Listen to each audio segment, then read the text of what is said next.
right, Luca,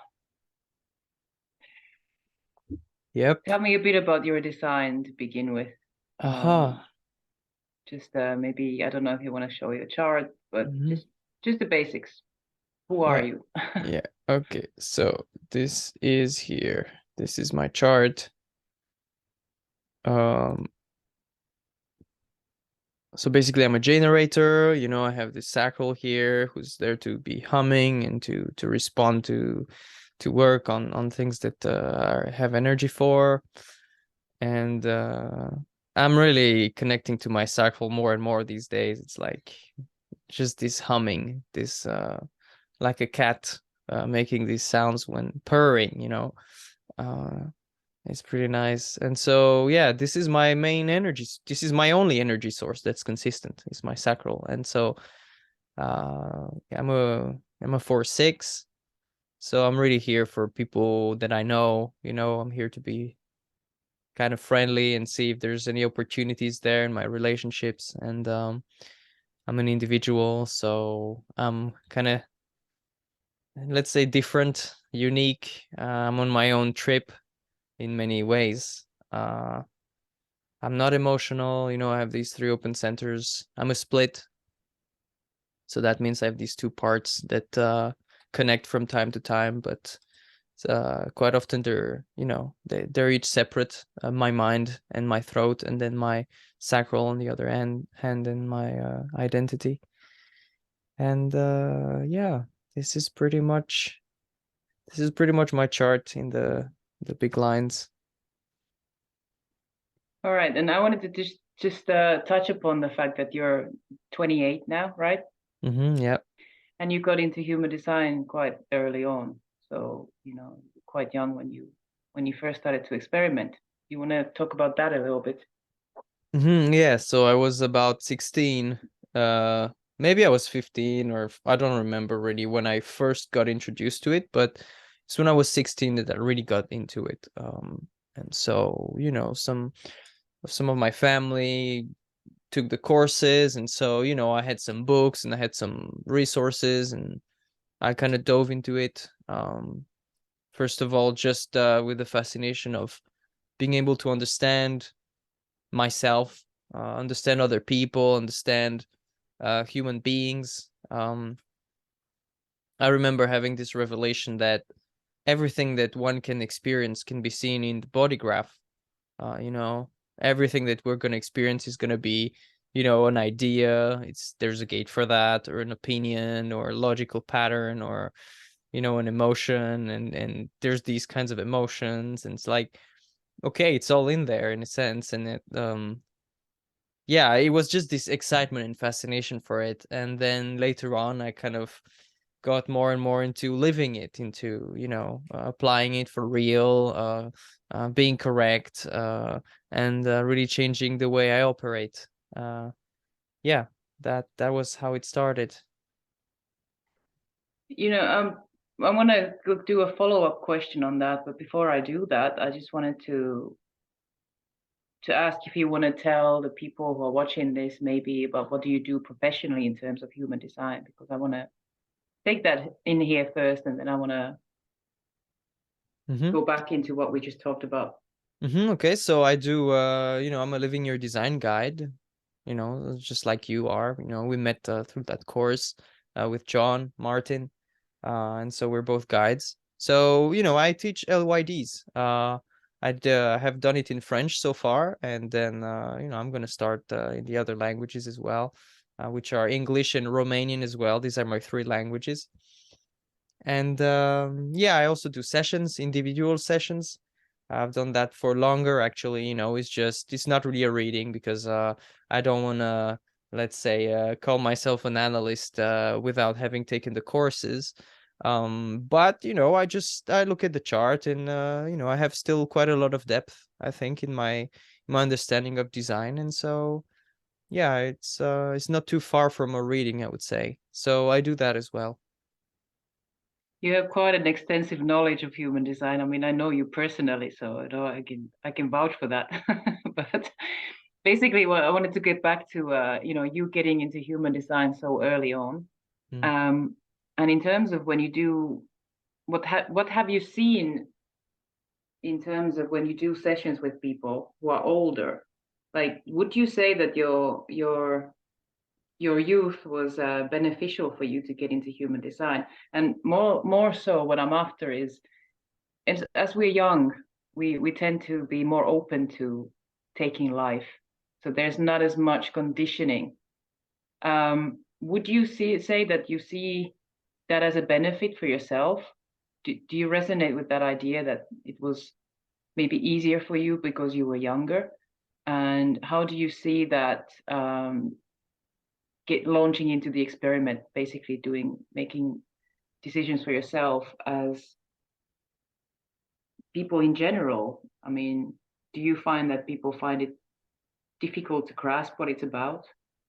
That's a very long question. I don't know if you got my point out of it.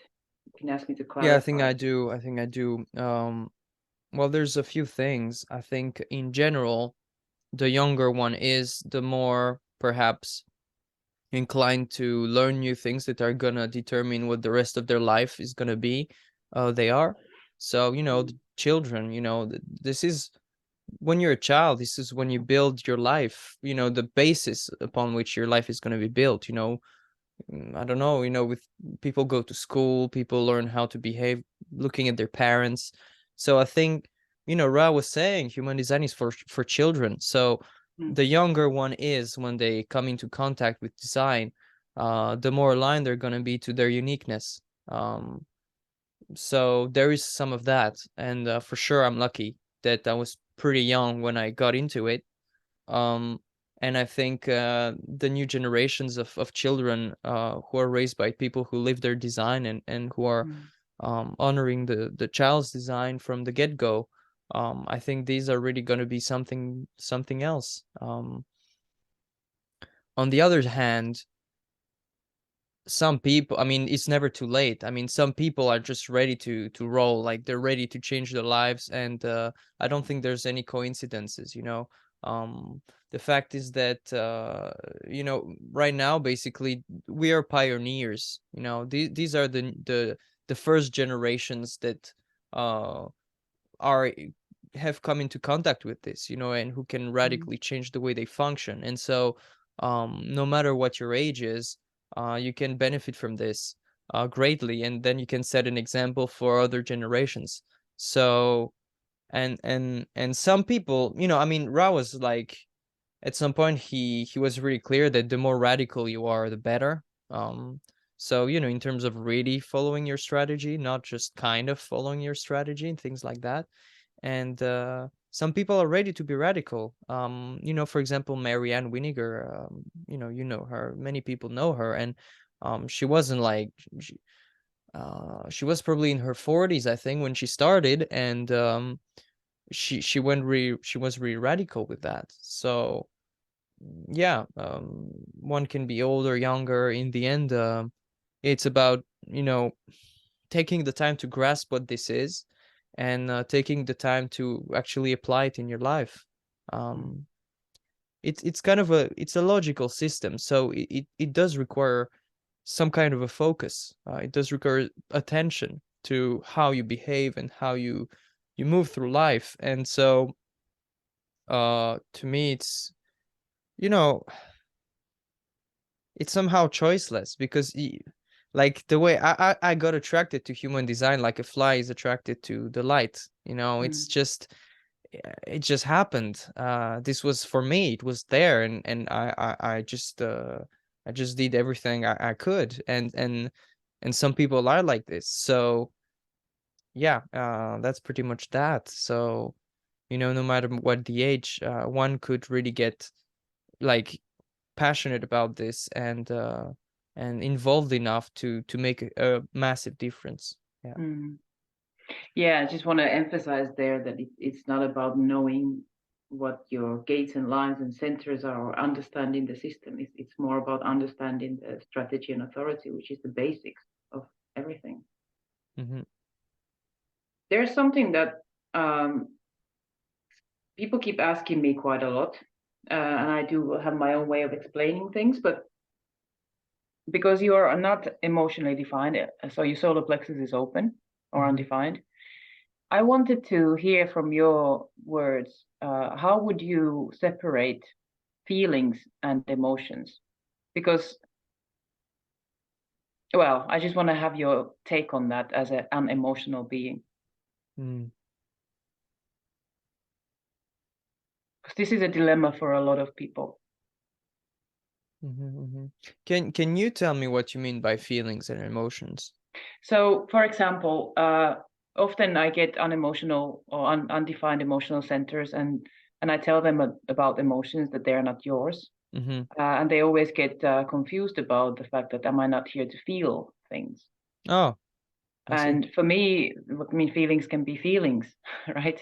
But often people have they're not so clear on understanding what they perceive as emotion. So from somebody who doesn't have emotional center defined, how would you describe emotions versus just feelings? Okay, okay.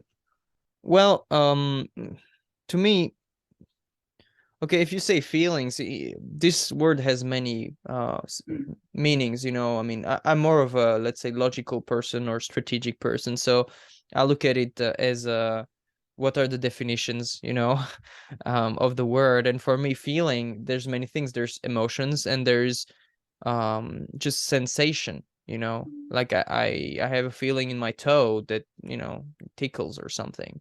So feeling can just be the whole sensory capacity of you know, to feel anything. And emotions are much more specifically about the solar plexus. Now okay, if you have an open solar plexus, so undefined, like me for example, I'm still gonna feel things. It's a bit like you, for example. You know, in your chart, you have an undefined G center, so that means you can take on all kinds of identities. You're not here to not have any identity ever. You know, just like you're gonna have identities that you're gonna take on from time to time, and so and roles and stuff like that. And so it's the same for feeling with feelings for me. So I'm gonna take feelings on. I'm gonna feel all kinds of things.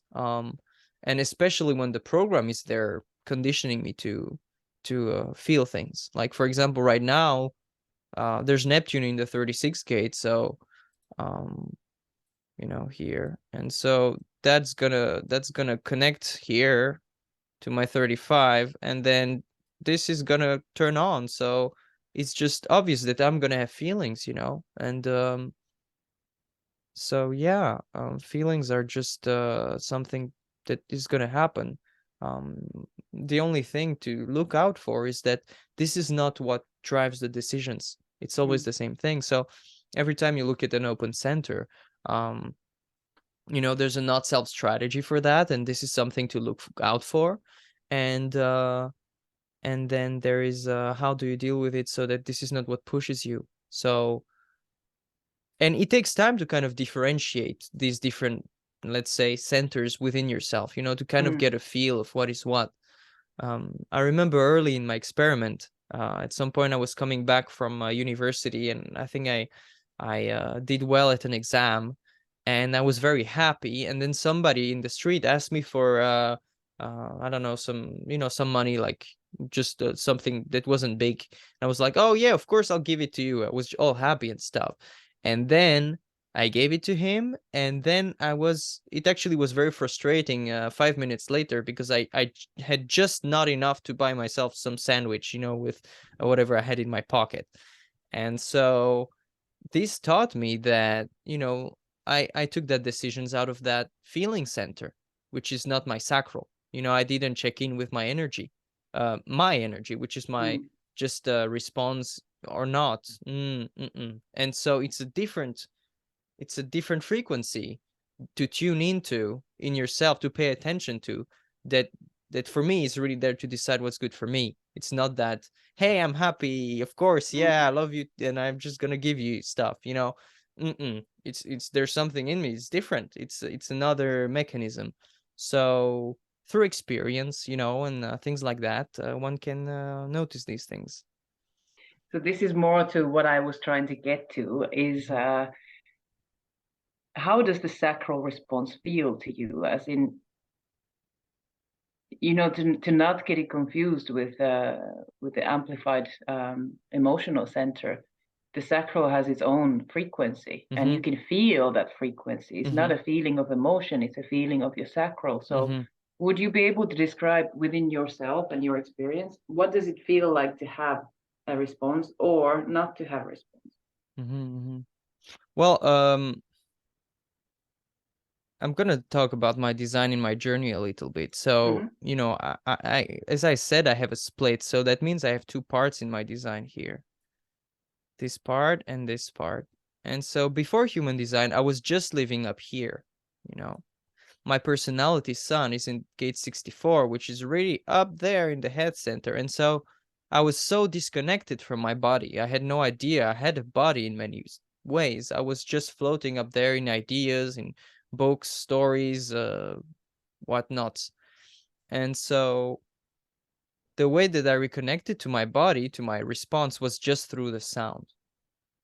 That was really my way. It's also that I'm an individual, like I said, and we tend to be very acoustic. So to me, it was all about sound. It wasn't about feeling how I connected to this. It was sound. It was just if I do uh-huh or uh-uh, and it's just how it sounds, you know.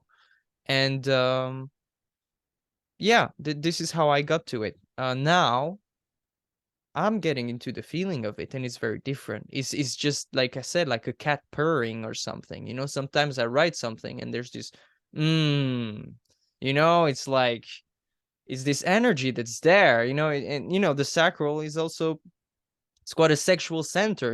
But this is not a sexy center. The emotions are, let's say, the attractive part. The sacral is the one that's like, mm, you know, the I don't know. It doesn't have the range of the emotions. There's no depression. I mean, maybe there can be depression, but I don't know. There's no like depth of sorrow or depth of mm, I don't know. Emotions can be so roller coaster like, and the sacral is not like this. It's just in the moment. Or mm, no. It basically it's all these sounds. Like I could do these sounds like if something is a drag, you're like ugh, like oh no, like you puff and you're like it's just like a motor that does it, that is kind of clogged. You're putting the key in the motor and it's just like like I don't want to do it. Like you're just in you like um or like oh yeah, like Like it. motor going. So and it's very simple like that. It's just this energy that just turns on or not. Um, and it's a vibration, it's a like, and I'm tuning in more and more to that. And feelings are not like this. Feelings are just, I mean, there's many things in there, but it's you're happy, you're sad, You you're mean emotions? yeah, emotions, Yeah, yeah. emotions. So this is it's just it's more romantic. It's more, I don't know, it's about desires, it's about passion, it's about touch and family and pleasure and pain. This is not really about pleasure and pain. I mean, you could say there's can be pleasure, but it's not the same kind of pleasure as the solar plexus. Yeah, it's just, and also it's not an awareness. The solar plexus has some awareness there. The emotions. Your emotion. You have emotions, and you look at something, and you look at that thing through your emotions.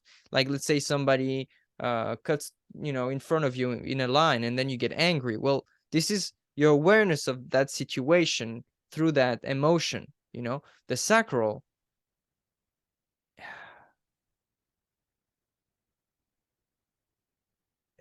I don't know. It's somehow it's not related to how you see something. Somehow it's just something just start moving inside of you or not. Like a gas pedal and the motor goes or not. And that's it's much more simple in a sense. Um, it's not complex, and emotions are very complex. Um, yeah, that's one way of describing it. Do you remember much about your life before human design? Like, I mean, I know you were very young, and so there's obviously going to be like childhood kind of stuff, but Mm-hmm. you lived this design for so long that basically what I'm after is what has been your biggest reward or biggest learning from getting into human design if you compare it to your life before? Mm. Okay, well, I think one of the things is that I feel like I'm on a real journey, my journey, something Mm-hmm. like that. It's not like, oh, I got to a point and that's it. I mean, there's some of that in the sense that I got to the point where I know that whatever I'm going to do is going to be satisfying. So, in a way, I'm just set. Uh, Whereas before, you never know, you're anxious, you don't know if this is going to be nice, if this is, there's some kind of antsiness about the future that just disappears once you know that you're following your design and it's working. So this is a big difference. I was quite anxious. I felt really awkward about my social life. um I was comparing myself to people around me and wishing I was different. um yeah, I felt quite alienated and I was tired. I was doing things I didn't like. Uh, I it was quite depressing. I mean, some of it might be just adolescence, but when I started just leaving my design, it shifted immediately, like this sense of alignment. Um, at least alignment to getting aligned. You know, there was really immediately this sense of a purpose of something to tune myself to. Um, and it's like you have the map of your life, or you have the map of who you are, and where the traps are, and all kinds of tricks to apply to your life. And yeah, they work.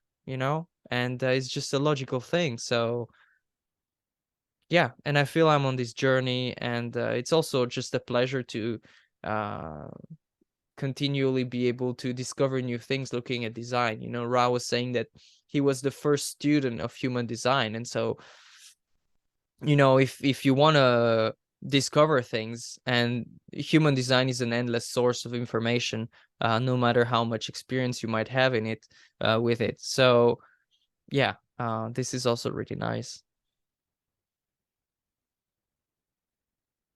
I'm gonna take you somewhere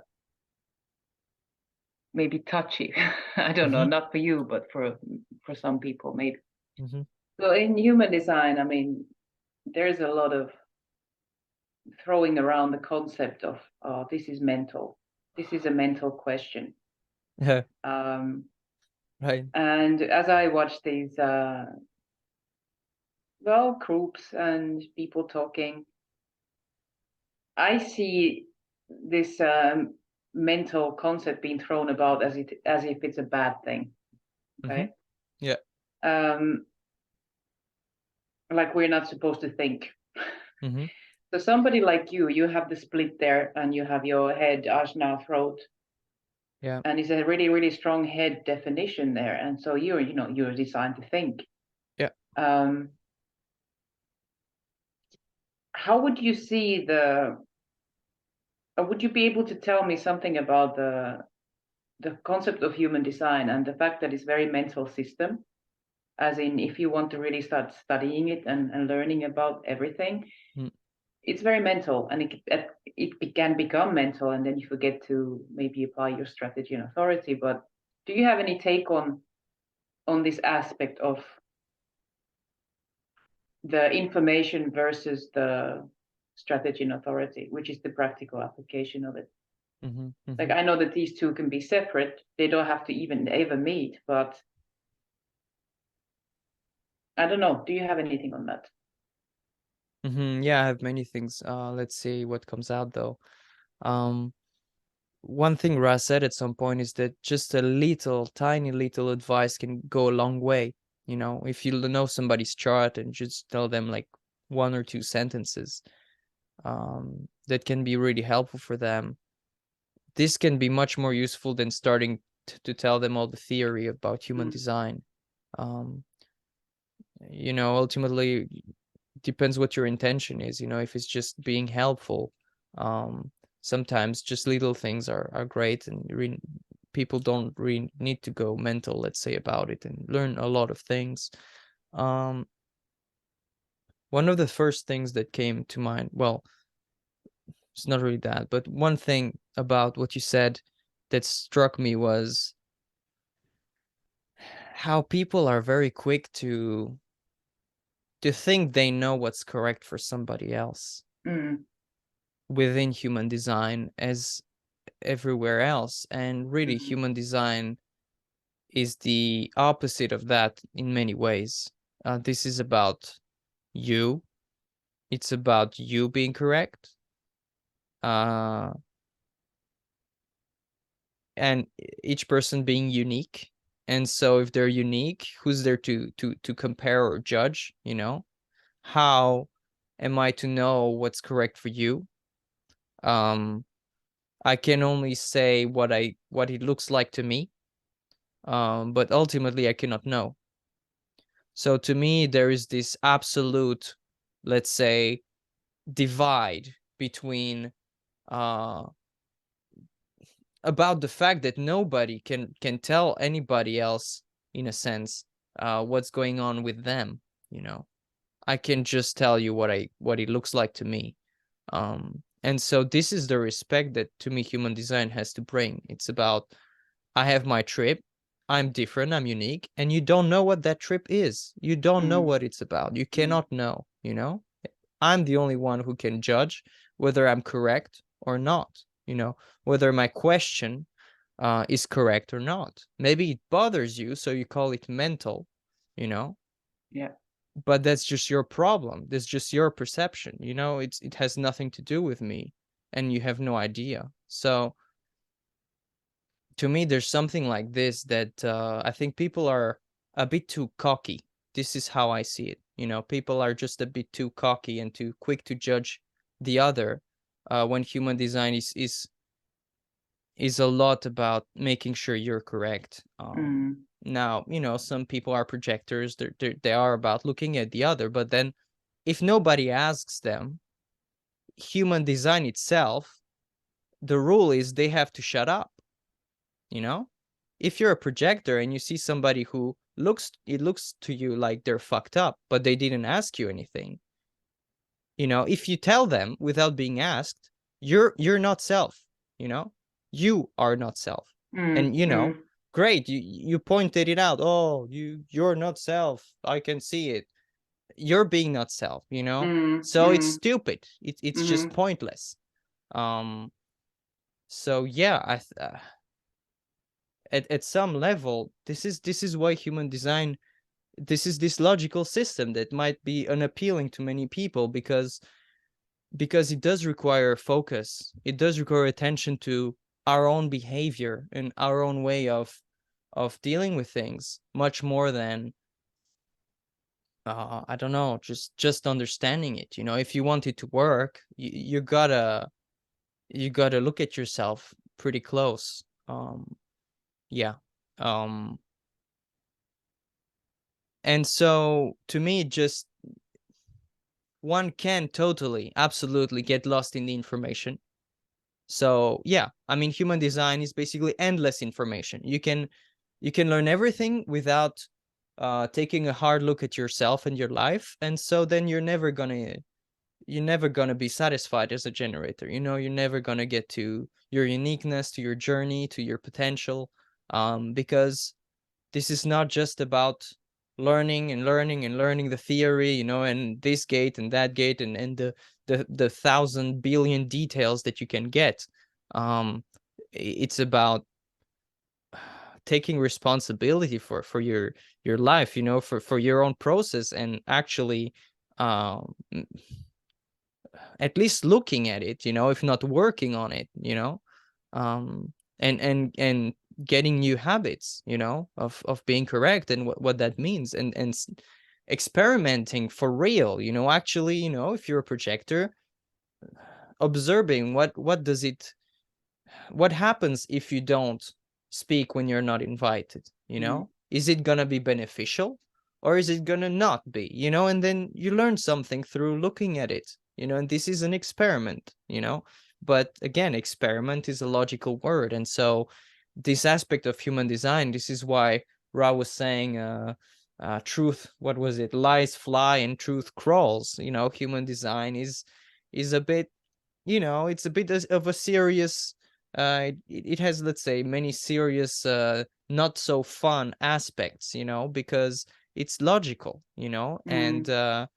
and yeah, yeah, it's not, if you want the benefits, you gotta really put some attention to that, you know. Yeah. I just want to point out that the same goes for any type.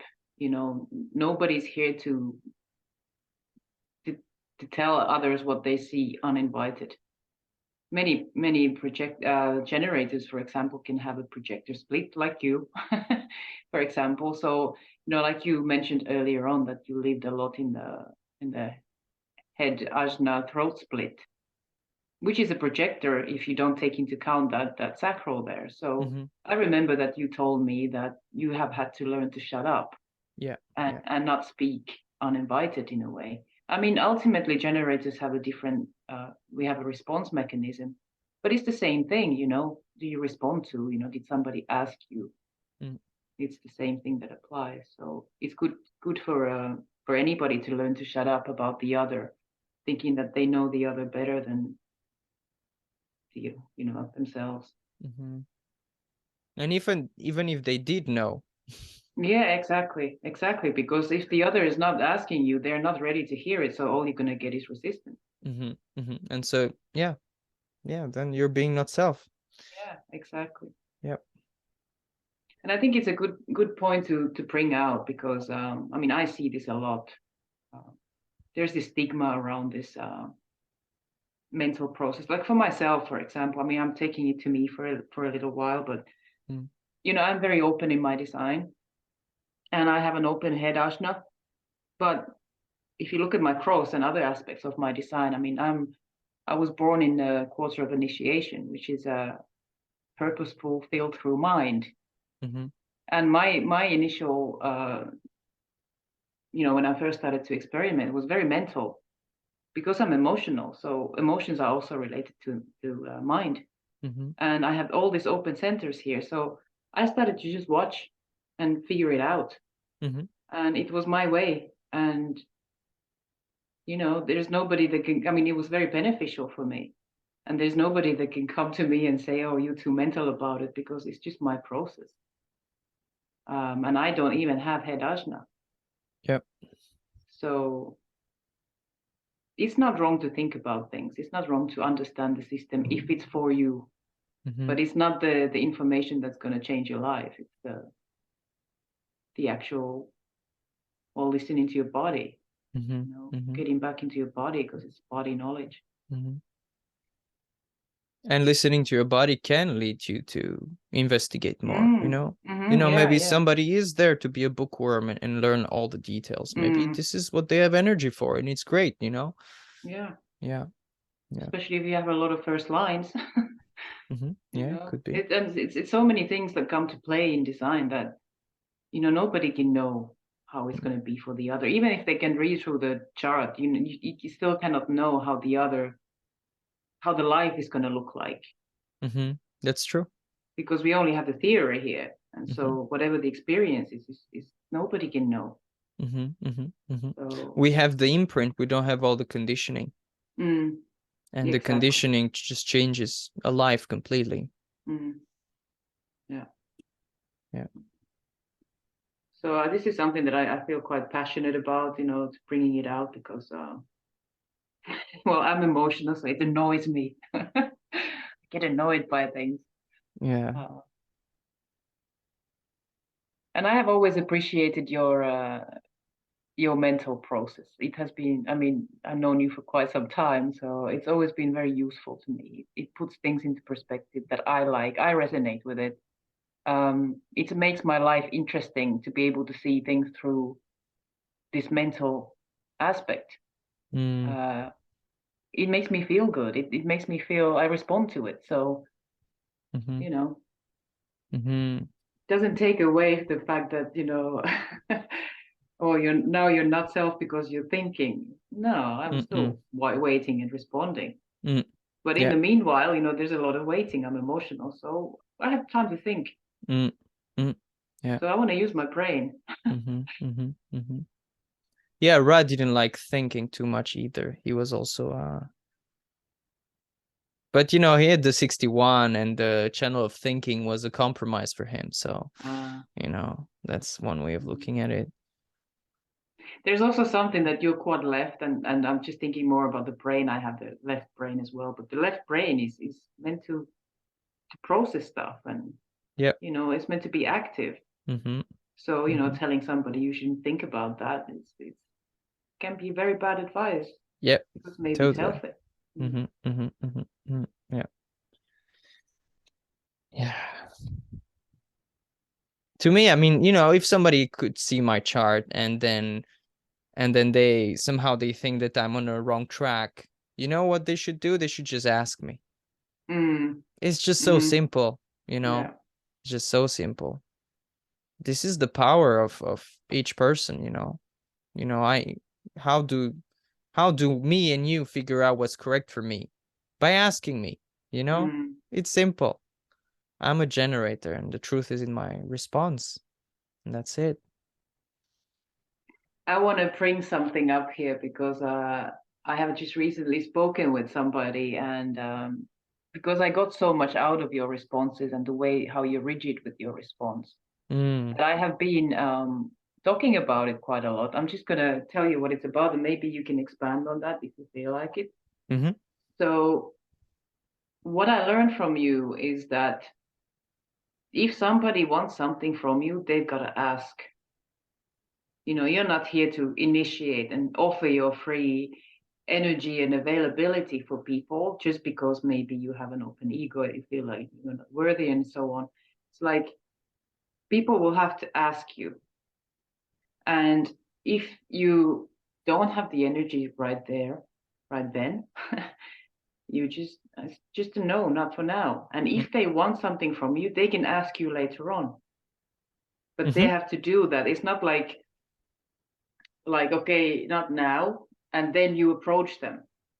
It's more like not now, but maybe you can ask me again some other time, and it's their responsibility. And I got this empowerment from you to really understand. I'm emotional, so I've got to push people away anyway because I never know in the now. But this respect towards me, you want something from me, you got to ask me. Mm. This was really powerful, and I've been transmitting it to a lot of people. Mm. A lot of people who don't know their design or who might be trapped in their open ego or Mm-hmm. whatever it is. Do you feel like you've got energy to expand on that or talk about that more? Mm-hmm. Yeah, sure. Well, one thing is that sometimes I do, when they don't ask me, I do approach people, but it's to ask them if they would ask me, Mm, because I feel like probably I would like to do that thing or something, or just it's like I still give them that, like I'm not gonna do the thing unless they ask me, but mm, sometimes I do have the energy to go towards them and give them the reminder or the opportunity to ask me, that they remember that that's a thing. mm, Um, and yeah, some people they just would never, they decided that they would never make that effort. And so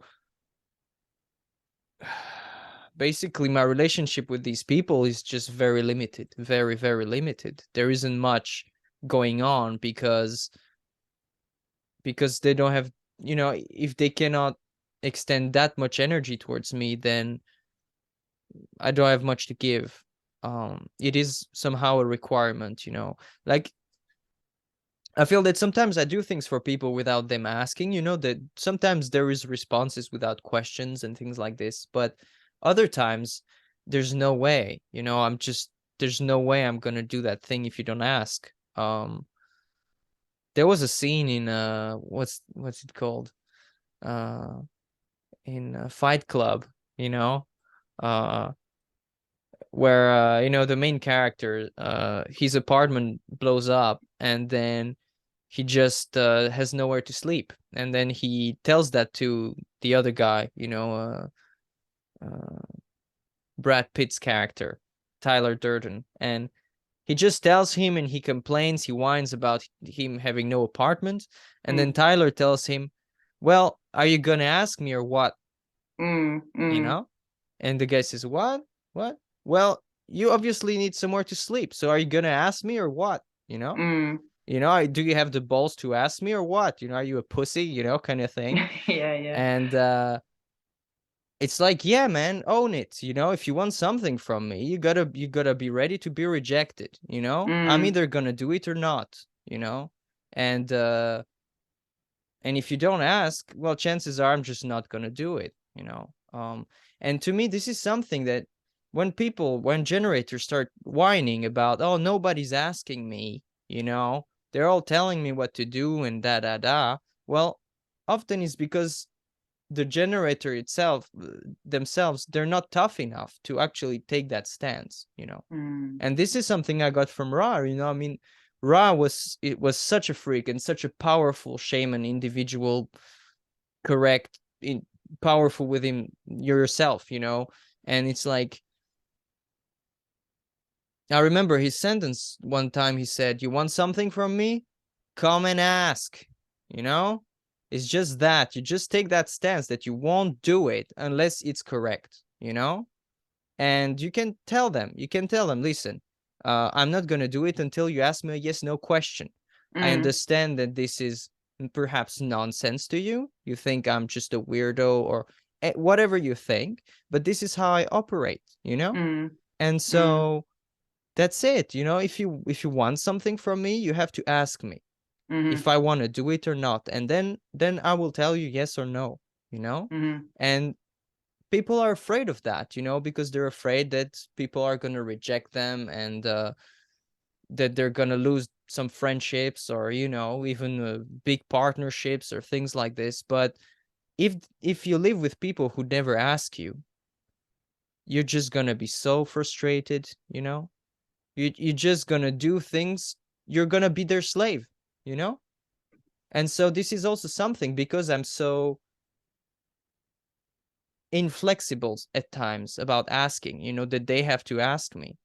I also have the courtesy to ask a lot. When I'm with somebody and I know they're a generator, I just took the habit of asking the other one all the time. Yes, no mhm, questions. I just took that on, as a habit. And again, it takes effort at in the beginning, at least. It takes some focus, some new habits to create, instead of saying, oh, let's go somewhere, is saying, would you like to come? It's just that. And every time mm, offering them the opportunity to say yes or no, mm, it's always giving them that power, giving them that respect, that you don't just take them by the hand and take them somewhere, but you mm, actually give them the choice. And I think, I mean, I'm quite, as you might sense, I'm a bit tense about this, because I'm quite rigid about this. I think it's very important. I think this is how we should treat each other. And it's funny to me. I was speaking with a manifester the other day, and they're so different. They're not about questions. So mm, all my people skills that I learned, because most people are generators of asking yes no questions. With manifestors, oh, okay, no, no, no, no. I just gotta inform them this is the situation, and then that's it. And it's a different dance, to learn. And I think it's fascinating. I really enjoy that. So yeah. something that you mentioned there that I think is important, I just want to re-emphasize it, is that the response can also be no, Hmm. and is to giving the other the power to have their no, Yeah. because people don't do that. Yeah. People generally want to just tell others what they should do, where they should go. Yeah. And like you said, people are afraid of rejection, so opening themselves up for rejection can be very, very tricky. Mm-hmm. Can Mm-hmm. be painful, but Yeah. in a way, I feel like as an aware beings that we are, human beings, is we have to somehow transcend that fear within us. If we are not able to take rejection, then I'm not sure it's going to be a very satisfying life in general. Mm-hmm. Mm-hmm. Yeah. You've got to be able to learn to be with the uncomfortableness of being rejected at Mm-hmm. some point in your life. Mm-hmm. Mm-hmm. Mm-hmm.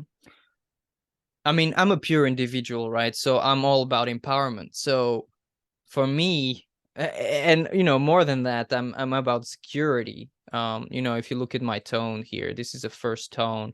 This is about security. It's about smell. And so it's like I'm so splenically orientated, to Mm, protect myself, empower myself, become powerful and protected, And in order to do that, I was very attracted to a lot of spirituality things that were all about detachment, not caring about what happens, you know? Maybe you want to come, maybe you don't, and I have to be fine either way. mm. Like otherwise, I'm just waiting to be slapped, And I do not want to take that chance really. So for me, this is part of this, it's part of this to in my process anyway, to just be really okay with whatever happens. And this is why I can give absolute freedom to the other. The only freedom I'm not willing to give is if they actually endanger my physical well-being, if they're gonna harm me in some way or something like that. So but apart from that, whatever, I'm an individual, I'm different, and I understand that you might be very different, and you have your own trip and your own things, and that's it. So yeah, my design is like this is my orientation really. Yeah. I'm going to take you back a little bit again and just bring up another subject that I feel like uh, has been brought a lot to my awareness. I mean, I have my own take on that, but people say that when you're a generator and you ask somebody to ask you, Mm-hmm. so for example, ask you a specific question or Yeah. about a specific thing, that Mm-hmm. some people tend to think that it's a mental initiation because you Mm. you know what you want and you want the other to ask you. Do you see what I'm getting at? I understand what you're saying. Yeah. So do you have something on that? Because Mm-hmm. Yeah. I want to Yeah, bring it up. I do. This is something that I still I reserve the right to still do at times. I mean, I don't know when's the last time I did it. I think I did it not long ago. Somebody like I had an idea of doing something and I proposed it. It was with somebody else, so I proposed it to them, and they said, "Oh yeah," and then they didn't ask me back. So then I had to Mm, ask them. I mean, I asked you this, but I actually don't know if I have the energy. So would you ask me? mm, Um, and this is pretty much what you said here. But the difference is that I don't know what my response is gonna be. mm, I actually don't know. I'm actually, I have this idea. I think I know what I want to do, but I'm not sure. And it's not like I'm not controlling my response. I don't know. It can be and I'm like, "Oh, okay, then it looks like I don't have the energy for it." And I remember actually, I was visiting my family, and my brother, he's a projector. And I had all these ideas of what I wanted to do. I wanted to see these people and do this and do that. And then at some point I realized, dude, actually I have no clue what I want to do. I mm, have these ideas, but I don't know. So I went to my little projector brother, who's, projectors are here to guide generators like me. And so I went there in my humility and I said, excuse me, um, well, here's the thing. I have all these ideas, and all this energy, here I am with my generator energy, but I actually don't know what I want to do. So would you help me out? Would you guide me? Would you ask me some questions? Would you just, Mm. throw some things at me? And when I have a question in my head of maybe what I might want to do, I can ask him to ask me, and then, I know. And then I'm like, oh, and actually some things I had the idea of doing, it was just a no. And so I just ended up staying at home much more than my first ideas were. So yeah, I mean, it can be awkward, um, but I mean, for me, it just relaxes me so much, when somebody does ask me, I have this pressure, I have this head here under pressure. I have these questions. Should I do this? Should I do that? And then it just builds up, like I don't know, pressure cooker. And then when I say, okay, can you ask me, and then my sacral goes, uh-huh, or uh-uh. And then poof, all the pressure vanishes and then I'm just relaxed. So to me, it's just super helpful when So somebody here can then do that. I want Mm, to see how is it different mhm, if somebody else asks you, or can like, because this is another thing that people ask me a lot is, can I ask myself? mm. Well, So what is the mechanics yeah. here that happens when somebody else proposes that question? And I just want to bring up one thing here, Yeah. not to guide you because you will have your own thing, but a lot Mhm, of people say that it's about hearing the question acoustically. mm. I don't know. So, Well, I can tell you my experience is that I've never been able to ask myself a question and respond. mm, So that's just for me. I mean, I know some people who have been in human design for still some years, and they're like, I do that all the time and it works. I mean, it's one mm, person, okay? But so who knows? Who knows? Maybe some people can do that and it works. mm, Uh, I have had experiences under, let's say, unusual circumstances where I think of something and I respond to it, you know? Like my mind just wanders in places and I think of this or that, and then there's something I think of, and then I'm going like, and I have the energy to go do the thing. mm, It's not a question. It's just my mind wandering, and then somehow my sacral responds to something. mm, So it has happened. It felt good, I didn't feel any resistance from that. I didn't feel any. I mean, when I initiate something, it's not correct. It's just very painful. So it wasn't that the case. Yeah. Other times I write things on a paper, what I'm thinking of doing, ideas or things like this, and then sometimes I'm like, oh yeah, just my sacral response to that. It doesn't mean I actually do the thing, or because I'm just writing, but mm, I feel that there's a resonance. Um, when somebody asks me, I don't know. I Maybe it's just the bounce of energy. I mean, generators have this open aura, which is meant to take in the other and mm, respond to them. So if somebody else is actually there and willing to ask me a question, it's like he throws me a little ball of energy there, and then I have a response to it or not. mm. It's a bit like this, maybe. So I mean, is it like it becomes more it materializes, like it becomes about the physicality of perhaps. life itself. Yeah, yeah. There's an energy exchange. Mm, I mean, they actually are taking the time and the effort to ask me the yes no question. But for some people it's easy, but for others it's really hard. They have to really concentrate to ask a yes no question because they wouldn't formulate it that way normally. And so that's energy that they're using for me, mm, and they're throwing it at me, and then I have a response to that. Um, Something I've become also quite sensitive between generators, for example, is that there is this exchange of energy in conversations all the time. mm, Like you asked me a question. This is some effort that you put into crafting a question, in this interview. And so then I'm getting that, and this is my energy bouncing back to you, mm, giving you mm. my best answer I can. And it's this bounce of energy that's there. Um, and yeah, with other types, it doesn't work the same way. Mm. It's really interesting because you mentioned about talking with manifestors and having this completely different way of speaking. Mm-hmm. And I mean, I'm speaking with quite a, well, not that many, but a few manifestors, and I actually enjoy the difference between, Mm-hmm. like the type interaction. It's like alien almost. Yeah, yeah, exactly.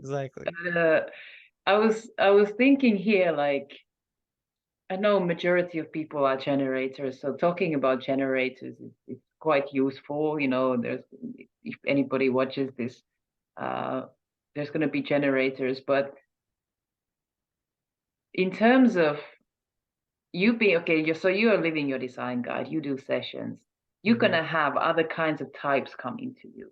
Mm-hmm. Yeah. Okay, so you're gonna have manifestors, you might have reflectors because they're really rare, but and then you get projectors, Yeah. and each one of these have got completely different strategy. Mm-hmm. So how do you like how do you change what you tell them Mm-hmm.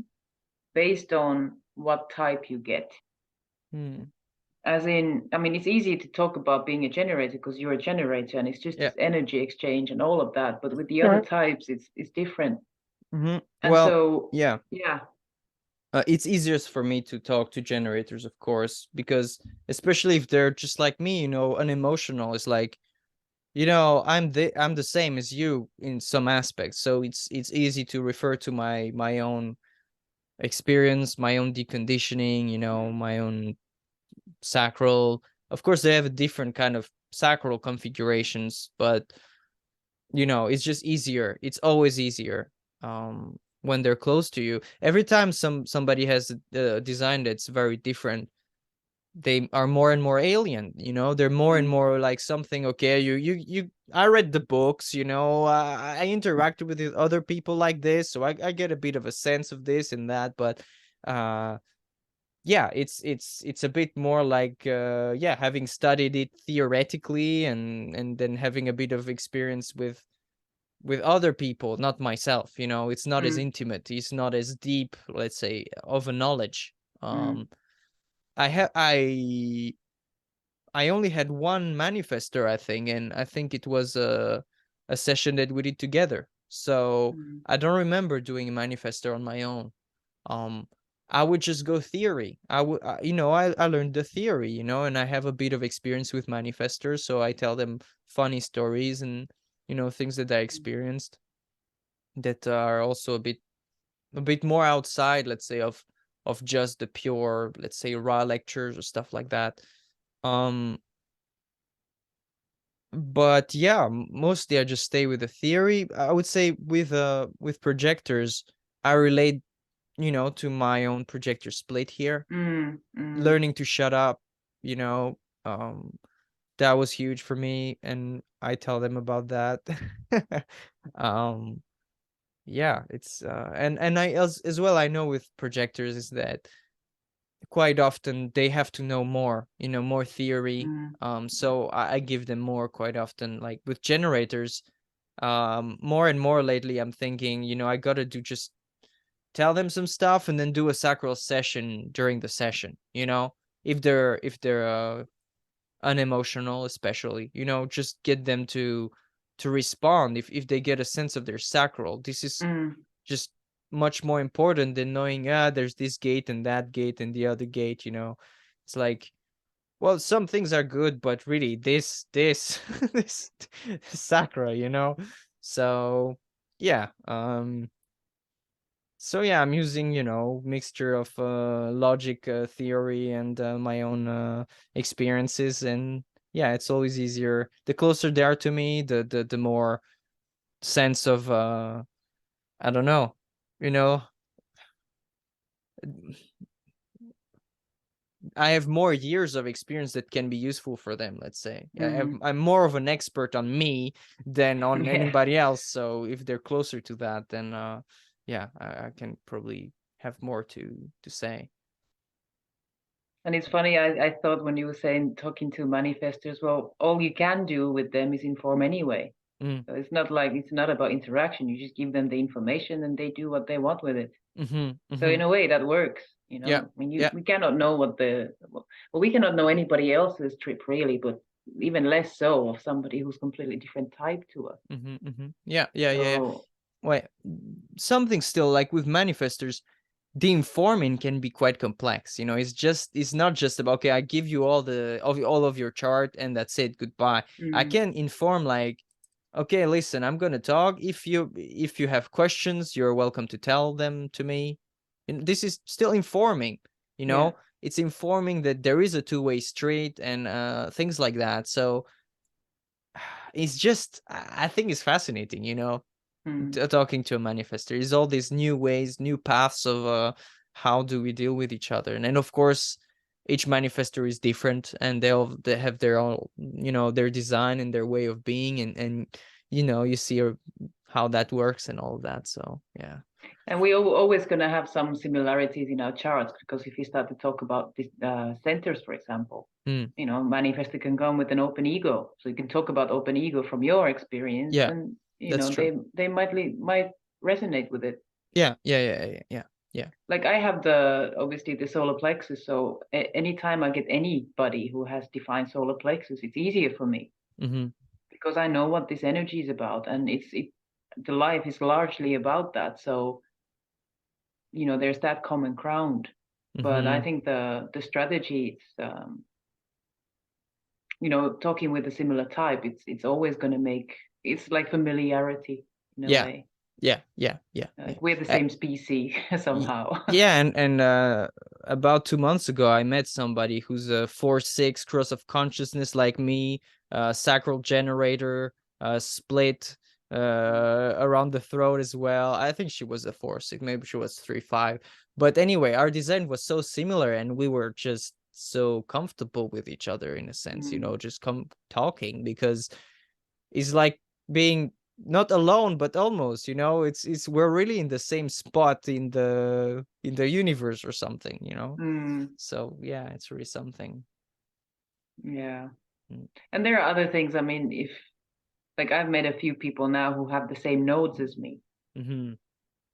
And Yeah. that's also something that really, really resonates. Like, wow, it's just, you know, there's no effort, you know, just we're just here to see and live the same stuff. It's like Mm-hmm. it makes it so comfortable. Mm-hmm.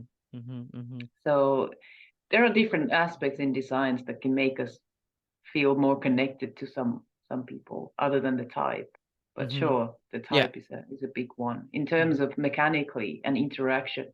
Yeah, yeah, yeah, the type is really big. Mm. Hmm. Mhm. Any regrets? In my life, in Yeah. no, no. The reason I'm asking is I've been watching this YouTube channel of a guy who interviews all kinds of people, and he Mm-hmm. has like set questions, and he Mm-hmm. always asks about the regret.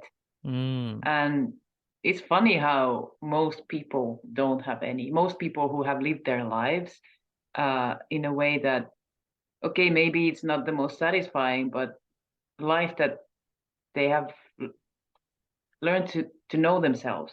Mm. Most of them never have any regrets Mm-hmm. because Mm-hmm. everything's about learning. Mm. And if you don't learn, you know, you wouldn't be here if you Mm-hmm. hadn't learned, you know. Mm-hmm. Mm-hmm. Mm-hmm.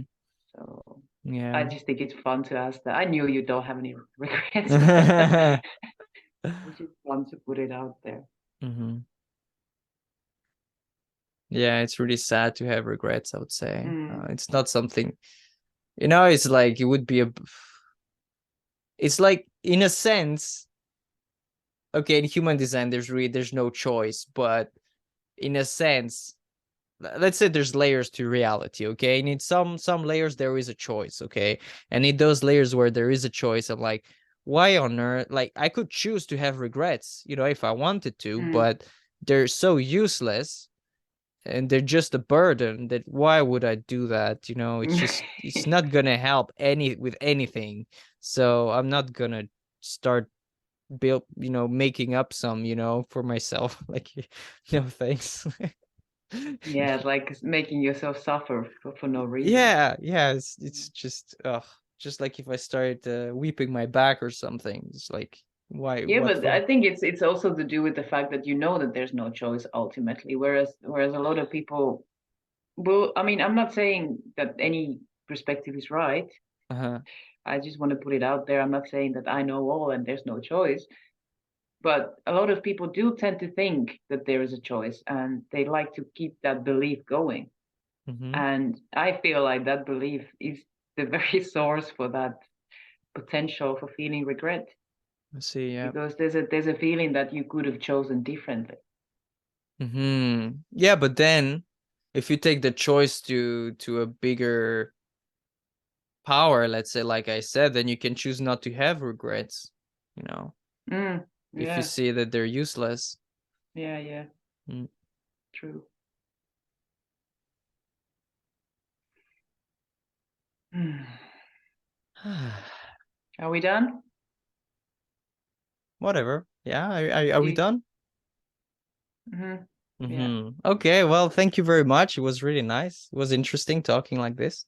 yeah. Hannele. And yeah, do you want to just do a little promotion here in the end? Oh, okay. Well, if you would like to get in touch, you can find me at the nine centers at gmail.com or the9centers.com. This is our common website, mine and Hannele's. Uh, yeah, I might do some interesting things in the days that come or weeks that come, but I haven't decided yet exactly. So that's pretty much all I can say for now. We also have a Facebook page, Hmm. the Nine Centers, but it's not been active for a while. There's been a life that's been happening, but maybe it will get busy again. So, there's Hmm. always, if there's something new to come, we'll post it there. Yeah. Also, YouTube channel where this Yeah, video is probably gonna go. yeah. Mm. We're doing as we have energy for. Mm. Yeah. All right.